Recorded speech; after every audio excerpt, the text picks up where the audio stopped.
이 시간 주신 하나님 말씀은 사도행전 3장 1절에서 10절 말씀입니다. 제9시 기도 시간에 베드로와 요한이 성전에 올라갈새 나면서 못 걷게 된 이를 사람들이 메고 오니 이는 성전에 들어가는 사람들에게 구걸하기 위하여 날마다 미문이라는 성전문에 두는 자라. 그가 베드로와 요한이 성전에 들어가려 함을 보고 구걸하거늘 베드로가 요한과 더불어 주목하여 이르되 우리를 보라 하니 그가 그들에게서 무엇을 얻을까 하여 바라보거늘 베드로가 이르되 은과 금은 내게 없거니와 내게 있는 이것을 내게 주노니 나사렛 예수 그리스도의 이름으로 일어나 걸으라 하고 오른손을 잡아 일으키니 발과 발목이 곧 힘을 얻고 뛰어서서 걸으며 그들과 함께 성전으로 들어가면서 걷기도 하고 뛰기도 하며 하나님을 찬송하니 모든 백성이 그 걷는 것과 하나님을 찬송함을 보고 그가 본래 성전 미문에 앉아 구걸하던 사람인 줄 알고 그에게 일어난 일로 인하여 심히 놀랍게 여기며 놀라니라. 아멘. 함께 모이지 못하는 시간이 계속 길어지고 있습니다. 우리 모든 성도님들 너무 보고 싶고요.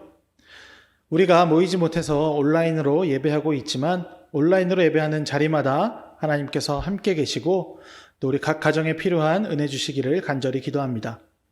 오늘은 삶으로 증명합시다 라는 제목으로 함께 말씀을 나누겠습니다.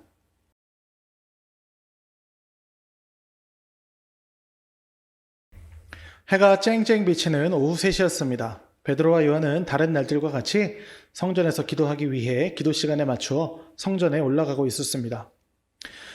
성전에서 가장 아름답다고 하는 성전 미문, 가장 아름답고 화려한 성전 미문 앞에서 베드로와 요한은 한 거지를 보게 됩니다. 그 거지는 날 때부터 다리에 장애를 가지고 태어난 사람이었습니다. 한 번도 걸어보지 못한 사람이었습니다. 당시 유대인의 법에는 그런 사람들에게 자리를 정해주고 구걸을 할 수 있게 해주었습니다.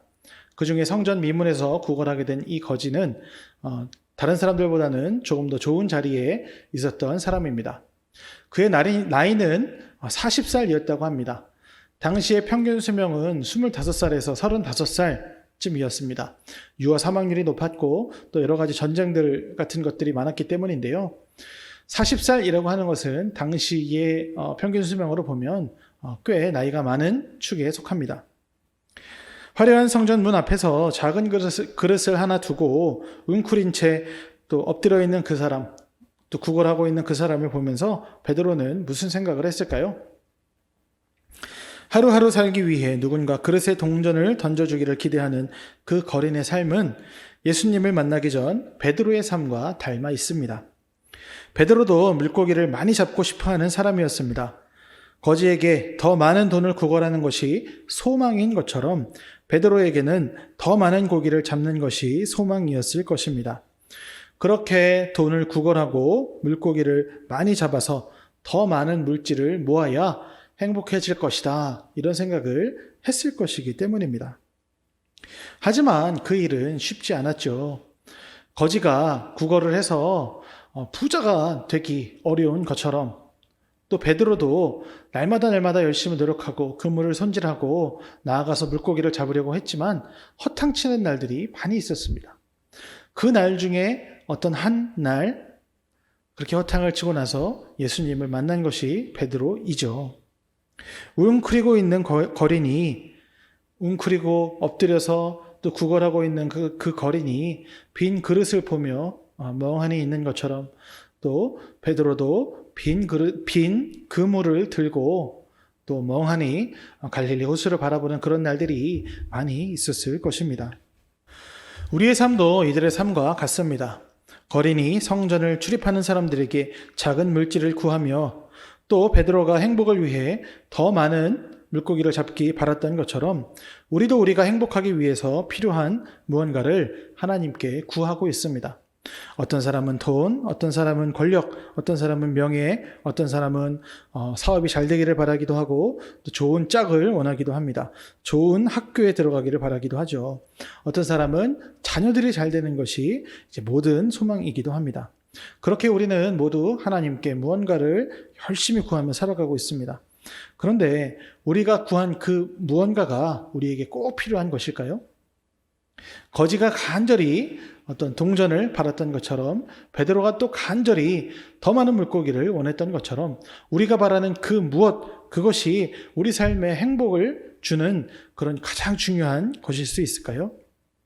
그래서 그것이 이루어지면 그 바라던 것을 가지게 되면 나는 과연 행복을 누릴 수 있을까요? 국민일보 겨자씨에 올려진 글인데요. 로마 제국의 권력에 대한 이야기를 설명한 글입니다. 그런데 보면은 초대 황제 아우구스투스 이후로 314년 동안 로마의 황제가 자그마치 37명이나 바뀌었다고 합니다. 황제의 평균 재임 기간은요, 8.5년밖에 안 되고요.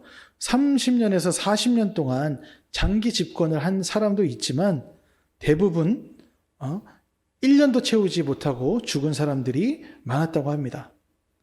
37명의 황제 가운데에 자기 수명을 다하고 죽은 사람은 겨우 13명밖에 안 되고요.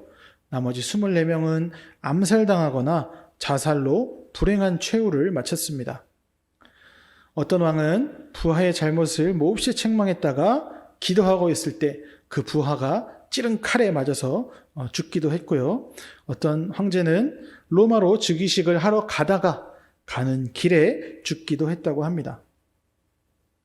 어떤 경우에는요, 한 해 동안 황제가 5번이나 바뀐 해도 있었다고 합니다. 그러니까 당시의 로마 제국 가장 강력한 나라의 황제가 되는 것, 그것을 많은 사람이 꿈꾸고 바랐겠지만 황제가 되었다고 해서 모두 행복하게 되었다는 것은 아니라는 것이죠. 오히려 그 헛된 영광을 구하다가 헛된 영화를 탐하다가 치욕을 맞게 되는 그러한 상황을 맞이하게 된 사람들이 더 많다는 것입니다. 그러니까 모두 황제가 되면 정말 행복할 거야. 모든 것을 다 이룰 수 있을 거야 라고 생각했고 실제 황제가 됐지만 결과는 비극적인 결말을 맞이한 사람들이 많았다는 것입니다. 우리가 무언가를 매일매일 구하고 있습니다. 그런데 그 구하는 것이 과연 우리를 행복하게 할 수 있는가? 우리는 진지하게 생각해 보아야 합니다. 그것을 통해서 내가 과연 행복해질 수 있을까? 내가 참 지금 바른 것을 구하고 있는 것이 맞을까? 이런 질문을 해야 된다는 거죠. 때로 그것은요, 우리가 바라는 그것이 헛된 욕심일 수 있습니다. 우리가 구하는 그것으로 인해서 오히려 우리는 더 불행해질 수도 있습니다. 우리는 우리가 구하는 그것이 우리에게 꼭 필요한 것인지, 우리 삶의 본질을 채우는 중요한 것인지 한번 고민해 보아야 합니다.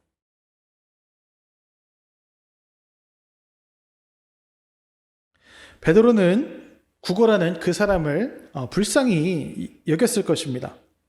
깨진 독에 물 붓기처럼 뭔가 계속 날마다 구걸을 하고 있지 않습니까? 그래서 뭔가를 얻습니다. 성전 미문이라는 자리가 구걸하기에 좋은 자리였기 때문에 아마 이 사람은 다른 거지들에 비해서 더 많은 수입을 올렸을 것입니다. 그렇게 무언가를 얻어서 하루하루를 살아가고 어쩌면 또 일정 수준의 부를 거두었을 수도 있지만, 부를 쌓았을 수도 있지만 그 거지의 삶에 본질적인 변화는 일어나지 않고 있었습니다. 마치 깨진 독에 물 붓게 하는 것처럼요.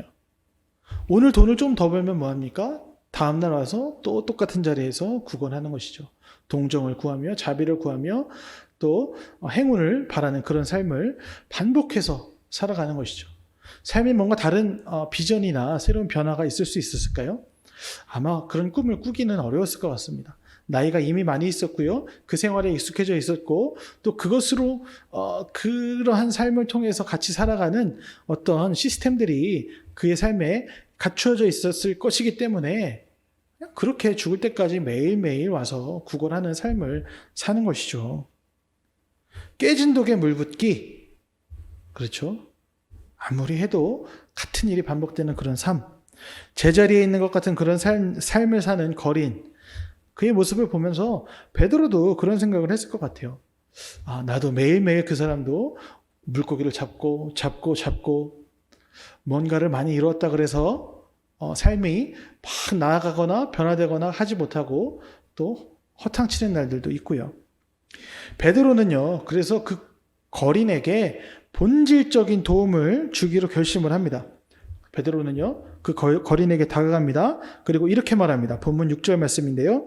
베드로가 이르되 은과 금은 내게 없거니와 내게 있는 이것을 내게 주노니 나사렛 예수 그리스도의 이름으로 일어나 걸으라 하고. 아멘. 베드로는 그 거린에게 가서 병을 고쳐주었습니다. 장애를 낫게 해주었습니다. 과거에 어부 생활을 하던 베드로, 예수님 배신하고 도망다니던 베드로죠. 그 모습을 생각하면요, 이 베드로의 변화가 참 놀랍습니다. 그 베드로의 모습을 기억하면서 거린의 모습을 보면 두드러지는 변화가 있죠. 못 걷던 그 사람이 걷게 된 것. 우리는 보통 그 부분에 이렇게 집중을 많이 하게 되는데요. 그 놀라운 기적으로 인해서 간과되는 부분이 있습니다. 그 기적이 이루어지는 과정입니다. 그것은 바로 나사렛 예수의 이름으로 라고 하는 구절입니다. 6절에서 베드로는 이렇게 고백을 하고 있어요. 은과 금은 내게 없다. 베드로는 예수님을 만나기 전 그 갈릴리 호수에서 허탕치고 빈금을 손질하던 그때의 그 베드로와 물질적인 측면에서는 크게 차이가 없는 것입니다. 나 예수님 만나가지고 이렇게 따라다니다 보니까 이제 지갑이 좀 두둑해졌네. 내가 당신에게 좀 은과 금을 좀 나눠 주겠습니다. 이렇게 말하지 않죠. 여전히 베드로는요, 그때 빈금을 들고 있던 베드로와 경제적인 수준은 별로 차이가 없다는 것입니다. 그 이유까지도 그는 물질적인 부분으로 보면은 변변찮은 모습이죠. 그런데 달라진 점이 하나 있습니다. 바로 예수님의 이름을 소유한 사람이 되었다는 것입니다. 예수님을 따라다니면서 때로 배우고 기적을 누리고 때로 숨고 도망다니고 비굴해지고 예수님의 죽으심과 부활하심을 경험하면서 이 베드로는 물질적인 변화가 있었던 것이 아니라 예수 그리스도의 이름을 얻게 되었다는 것입니다. 이 예수님은 가르치시고 고치시고 전하셨습니다. 세상의 행복을 추구하던 베드로에게 물고기 많이 잡기만 베드로에게 가셔서 가르치시고 물고기 잡는 게 중요한 게 아니야. 너 나를 따라서 사람을 낚는 어부가 되자. 설득하시고 세상에 고통받는 자들을 고치시고 생명의 말씀으로 영생을 전하셨습니다. 예수 그리스도의 이름에는 이 가르치고 고치고 전하는 그 능력이 들어있는 것입니다.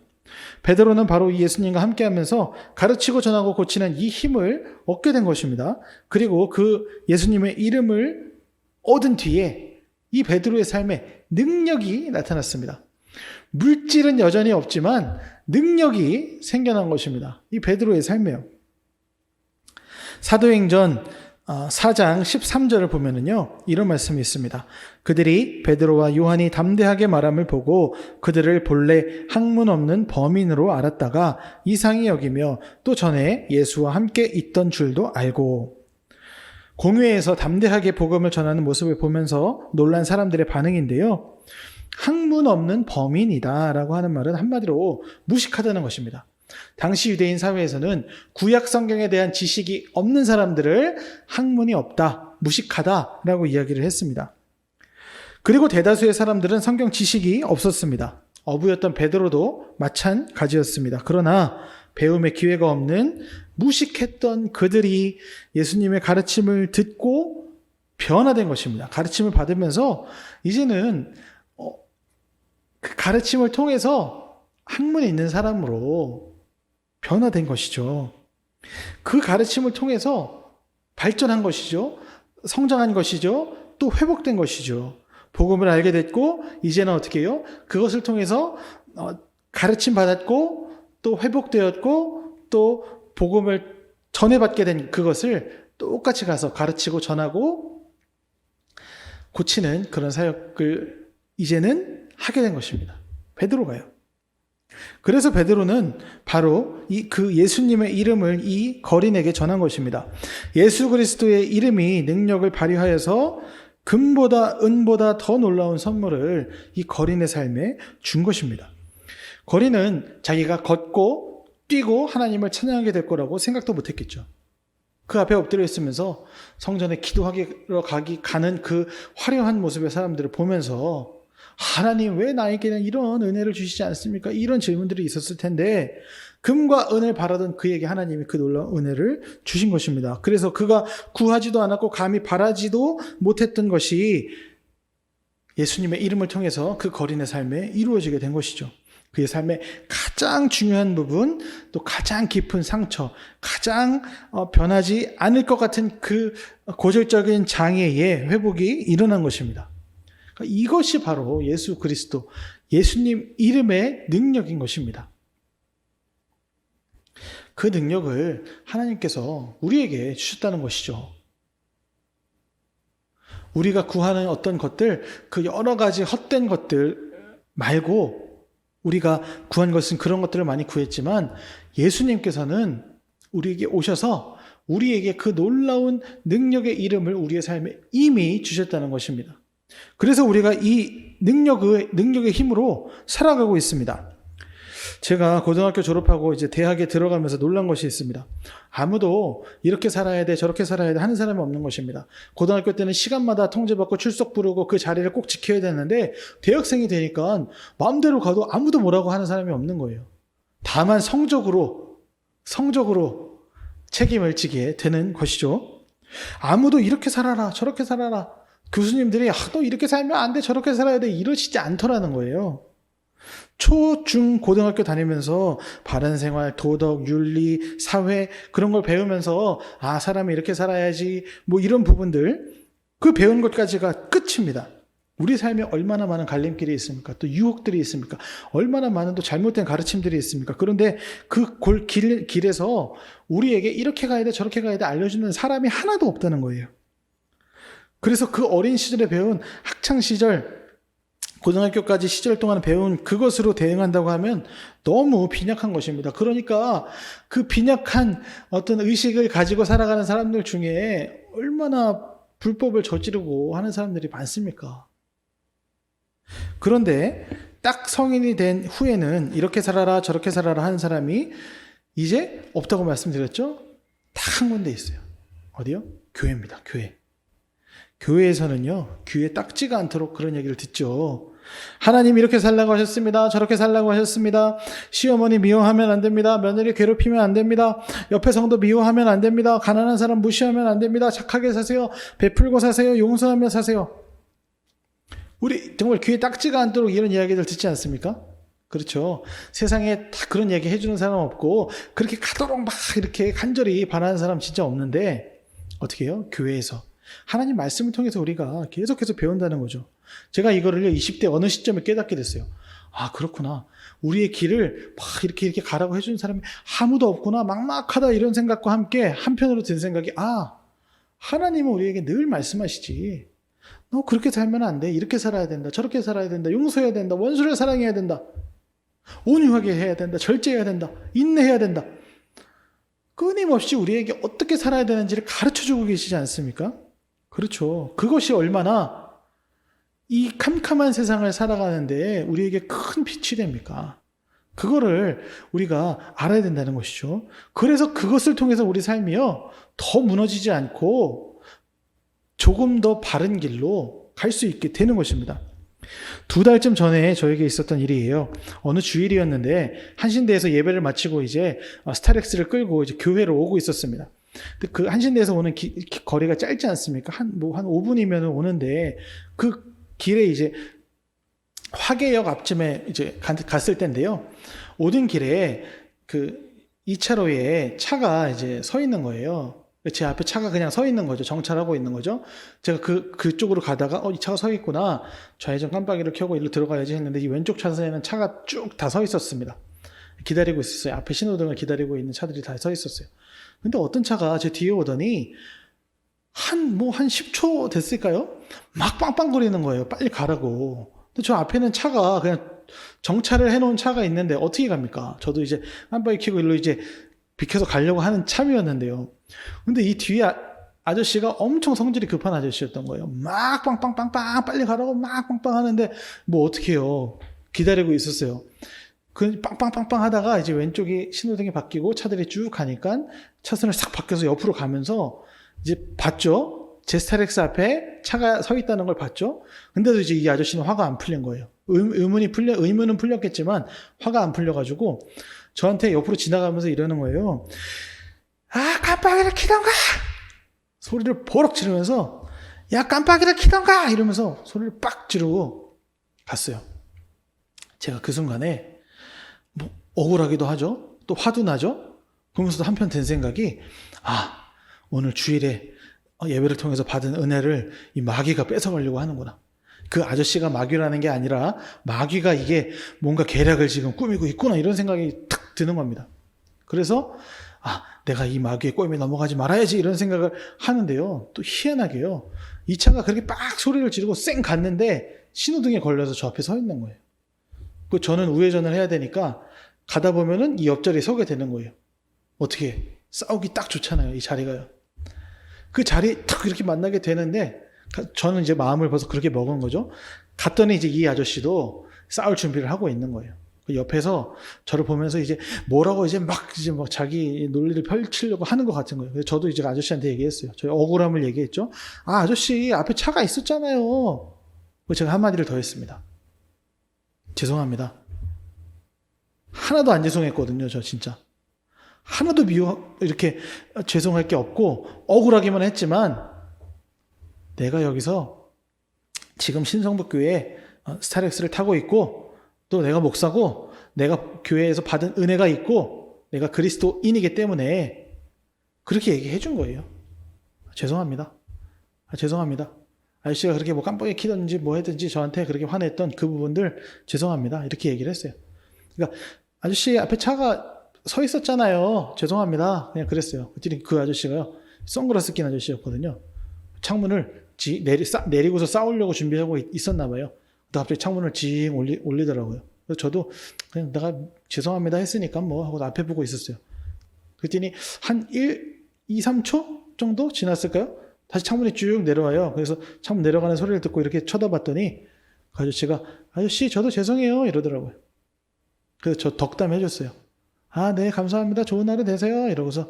그러고서 저는 우회전하고 이 차는 갈 길 갔어요. 그 일 경험하고서요. 이런 생각이 들었어요. 내가 그리스도인으로서 예수님의 가르침을 내가 오늘도 지켰구나. 나는 오늘도 예수님의 가르침을 지킨 성공한 제자구나. 그런 생각을 한 것이 아니고요. 예수님의 가르침이 나를 지켰구나. 이런 생각이 드는 거예요. 내가 그때에 더 화를 냈더라면, 더 언쟁을 했더라면, 뭐 욕을 하거나 뭐 그랬더라면, 뭐 이 방향이 어떻게 갔을까? 한데 오히려 깨어질 수 있는, 더 안 좋게 갈 수 있는 관계를 내가 어떤 주님의 가르침을 지킴으로 인해서 더 깨질 수 있었던 것이 거기서 멈추고 또 어떻게 보면은 서로 화해하게 되고 회복되는 것을 이제 그 일을 통해서 경험한 것이죠. 그래서 내가 하나님 말씀 잘 지켰어. 내가 잘했어. 이런 것이 아니라 주님 말씀이 나의 오늘 하루를 또 지켜주셨습니다. 다행이다. 감사하다. 뭐 그런 생각이 들더라고요. 다른 방향으로 갈 수 있었잖아요. 그 비슷한 상황에서 막 물병 집어 던지고 막 무슨 망치 꺼내가지고 막 들고 가고 막 그런 사람들이 있잖아요. 차로 따라가가지고 막 앞에서 쓰고 뒤에서 쓰고 막 이렇게 하는 사람들 위협하면서 뭐 싸움이 크게 났다 뭐 그런 뉴스들 종종 보지 않습니까? 그런데 그런 관계가 그렇게 갈 수 있었던 것이 전혀 다른 길로 갈 수 있었다는 것이죠. 회복이 일어난 것이죠. 그게 뭐예요? 예수 그리스도 이름의 능력 아닐까요? 우리는 부차적인 것을 구하며 살 때가 많습니다. 하나님은 우리에게 본질적인 가르침과 회복을 가능하게 하는 예수님의 이름, 그 이름의 능력을 주셨습니다.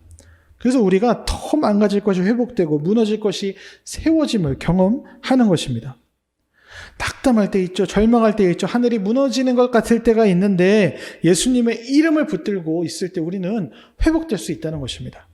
우리는 우리가 받은 것이 얼마나 놀라운 것인지를 알아야 됩니다.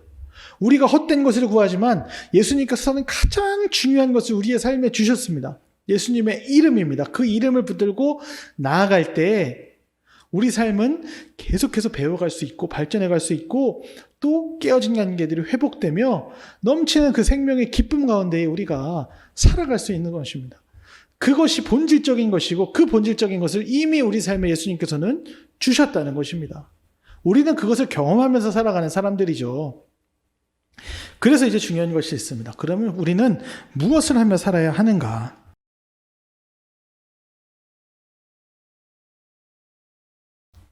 우리는 우리가 구한 것보다 더 좋은 것을 이미 받은 사람들입니다. 그럼 우리는 어떻게 살아야 할까요? 베드로의 삶과 걷게 된 이 사람을 보면요, 우리가 그 방법을 찾을 수 있습니다. 오늘 말씀에서 고침받은 이 사람이 얼마나 기뻤을까요?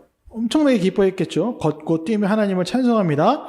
그 기적을 보고 사람들이 막 모여듭니다. 웅성웅성 하면서 저 사람 평생 한 번도 못 걸었던 사람인데 어떻게 저렇게 일어나서 걸을 수가 있어, 찬양할 수가 있어, 뭐 뛸 수가 있어, 막 신기해서 막 웅성웅성 합니다.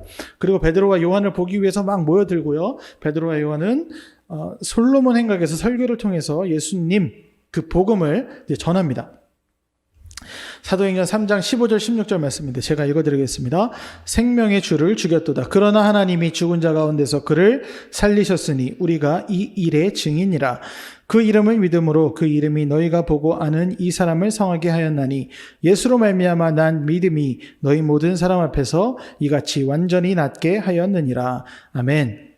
예수님의 오심과 죽으심과 부활하심, 또 그들이 보고 듣고 경험한 그 일을 말한 것입니다. 그런데 부활이 없다고 믿었던 베드로는 자기가 경험한 그것을 이제 증인이 되어서 말한 것인데, 이 사두개인들 또 제사장들 성전 맡은 자들은 부활이 없다고 했었던 사람들이거든요. 부활이 없다고 했던 그들은 그 가르침이 싫은 거죠. 그러니까 이들을 잡아서 공회에 이제 고발을 합니다. 소란케 한다. 말도 안 되는 복음을 전하고 있다. 막 하니까 이제 공회에서 이제 재판을 받게 된 거예요. 베드로는 담대히 복음을 전했고 듣는 사람들은 할 말을 잃었다. 이제 합니다. 그런데 그 듣던 사람들이요, 이 베드로가 그 자기가 보고 들은 그 예수님에 대한 그 복음을 전하는 것을 보면서 할 말을 잃었지만 그 사람들은요, 그 당시에 힘을 가진 사람들이었어요. 그러니까 학문 없는 범인이라고 보는 이런 힘이 없는 베드로와 요한 같은 사람들은요, 쉽게 요리할 수 있는 사람들이었다는 뜻입니다. 뭐 너희가 잘못한 거야. 그 사람 뭐 안진뱅이 아니었어. 그 사람이 나은 거 아니야. 그 사람이 너희 때문에 걷게 된 거 아니야. 얼마 전에 어디 유용한 병원 가서 물리치료 받았는데 그것 때문에 낫게 된 거야. 여러 가지로 말을 바꿔서 퍼뜨릴 수 있었다는 것이죠. 그런데 그들이 그렇게 얼마든지 그 베드로와 요한이 전하는 그 복음을 별것 아닌 것, 잘못된 것으로 바꿀 수 있었지만, 그렇게 바꿀 수 있는 힘이 있었지만, 여론을 조작할 수 있는 능력이 있었지만, 문제가 하나 있습니다. 사도행전 4장 14절 말씀인데요. 제가 읽어드릴게요. 또 병 나은 사람이 그들과 함께 서 있는 것을 보고 비난할 말이 없는지라. 이 병 나은 사람이요, 나 이제 병 나았으니까 내가 하고 싶은 거 빨리 다 해봐야지 하고서 막 살 길 찾아서 가고, 나 이제 다 이 사업 할 거야, 저 사업 할 거야, 친구 누구 만날 거야, 너 여행 떠날 거야, 이런 거 안 하고요, 베드로와 요한과 함께 있었다는 것입니다. 시간적으로 최소한 하룻밤이 지난 상태인데 집에 갔다 왔는지 계속 그 자리에 있었는지는 불분명하지만, 아무튼 그 공회의 자리에서 신문 받고 있을 때에 그 다리가 나은 그 거지 어떤 사람이 이 사람들 옆을 지키고 있었다는 것입니다. 할 일 너무 많잖아요. 집에 가서 자랑해야죠. 가족들에게 이 기쁜 소식 전해야죠. 구걸해서 먹고 살기 힘드니까 뭐 이제 구걸 못하지 않습니까? 좋은 일자리가 사라진 거죠. 그러니까 이제 뭐 먹고 살지 고민도 해야죠. 할 일이 이제 너무너무 많았을 텐데, 또 쉬고 싶기도 하고 뭐 그랬을 텐데, 이 사람은요, 베드로와 요한이 신문당하는 그 자리에 함께 서서 지키고 있었다는 것입니다. 누가복음 17장에서 예수님께 고침받은 10나병 환자 있지 않습니까? 10명의 나병 환자 중에 9명은 갈 길 갑니다. 내 몸이 나았구나, 갈 길 갑니다. 한 명만 다시 돌아와서 감사의 인사를 했습니다. 그럴 수 있는 거 아닙니까? 근데 이 사람은 어떻게 했어요? 와, 나왔구나. 와, 신난다. 하고 끝이 아니라 베드로와 요한과 함께 있기를 원했던 것이에요. 그리고 그 자리에서 지키고 있는 거죠. 이 사람들이 전하는 복음이 잘못된 것이 아닙니다. 이 사람들이 전하는 복음이 진짜 복음입니다. 예수 그리스도의 이름에 능력이 있습니다. 이것을 그의 삶을 통해서 증언하기 위해서 그 자리에 같이 서 있는 것입니다. 그 사람이 어떻게 해요? 막 복음 전했다고 써있지 않습니다. 예수님이 날 낫게 하셨습니다. 이렇게 막 외치고 다녔다고 써있지 않습니다. 그들의 옆에 함께 있었다. 그 자리에 서 있는 것만으로도 그 모든 것이 증명되는 것입니다. 예수님의 이름에 능력이 있다는 그 사실이 증명되는 것입니다. 이 거지는 그런 삶을 지금 그 두려운 자리에 함께 서 있었던 것입니다. 그 고침받은 사람이 옆에서 하나님의 은혜, 또 예수 그리스도 이름의 능력을 그의 삶 자체로 증명하고 있으니까 다른 계략을 꾸밀 수가 없는 것입니다. 비난을 할 수가 없는 것입니다. 그래서 겁주고 쫓아내려고 그러죠. 가서 이 복음 전하지 마.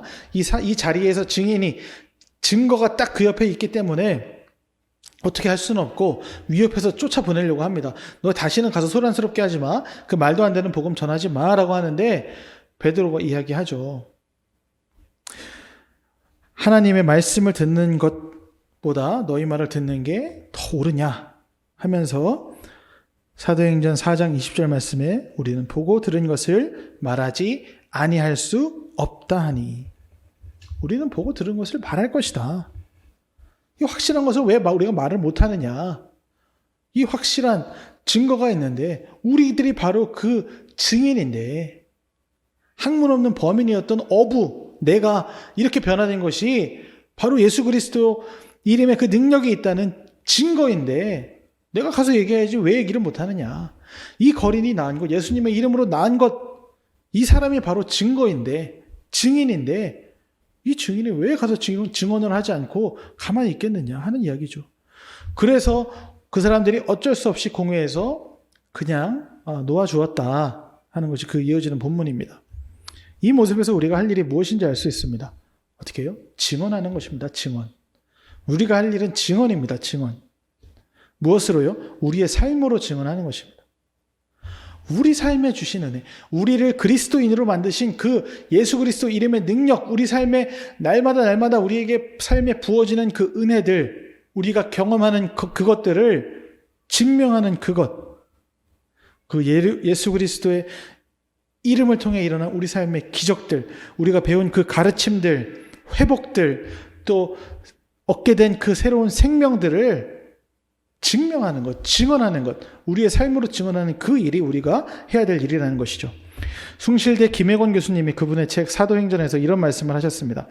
예수님의 부활을 증명하는 데는 그 방법이 중요한데 그것은 증인의 역량에 달려있다. 증인의 삶과 사역이 부활하신 예수님을 만난 사람에게 기대되는 삶과 사역이어야 비로소 예수님의 부활을 믿을 수 있는 여지가 생긴다. 그분의 부활을 삶으로 사는 사람은 그것을 사실로 믿을 수 있게 한다. 부활의 증인이라면 법정 진술처럼 증거 능력을 가져야 하고 신빙성 있는 진술과 삶을 보여줘야 한다. 예수님의 부활을 믿는 사람은 그분의 부활이 표방하는 가치를 내면화하고 육화해 죽음의 권세를 압도하는 삶을 살아야 한다. 예수님의 부활을 증명하는 것이 그냥 이론으로는 불가능하다는 것입니다. 밝혀진 모든 증거들은 누구든지 쉽게 반박할 수 있습니다. 근데 어떻게 증명할까요? 그것을 경험한 우리들, 예수님의 부활을 하나님께서 우리에게 은혜 주시고 가르치시고 경험하게 하시고 회복시키시면서 우리에게 주신 그 부활의, 우리에게 알게 하신 그 부활의 능력을 우리가 증인으로서 증언할 때 그것이 증명된다는 것입니다. 어떻게 살아야 돼요? 그러면요? 정말 그 부활을 믿는 자세로 살아가야 되는 거죠. 부활을 믿고 있는데 부활이냐 이 세상에 어떤 화려한 것이냐라고 했을 때 둘 중에 하나를 선택해야 되는 상황에서 우리가 당연히 부활을 잡고 살아가는 삶, 분노와 화와 저주를 퍼부어야 될 상황에 우리를 사랑하신 그 예수님을 생각하면서 용서와 화해에 손을 내미는 그런 삶. 우리가 자꾸 이런 삶을 살아가려고 할 때 주변 사람들이 그걸 보고 예수 그리스도 이론으로는 이해가 안 되는데 저 그리스도인의 살아가는 모습을 보니까 하나님이 계시는 것 같다. 아, 하나님이 계시니까 저 사람이 저렇게 살아갈 수 있는 거 아닐까 보고서 그 증인들의 모습을 보고 사람들이 부활을 믿을 수 있게 된다는 그 말이죠. 우리가 그런 삶을 살아가야 되는 것입니다. 그것이 진짜 우리가 해야 할 일인 거죠. 우리에게 그런 경험들이 계속 있지 않습니까? 그래서 우리에게 그런 증거들을 하나님께서 계속 주시지 않습니까?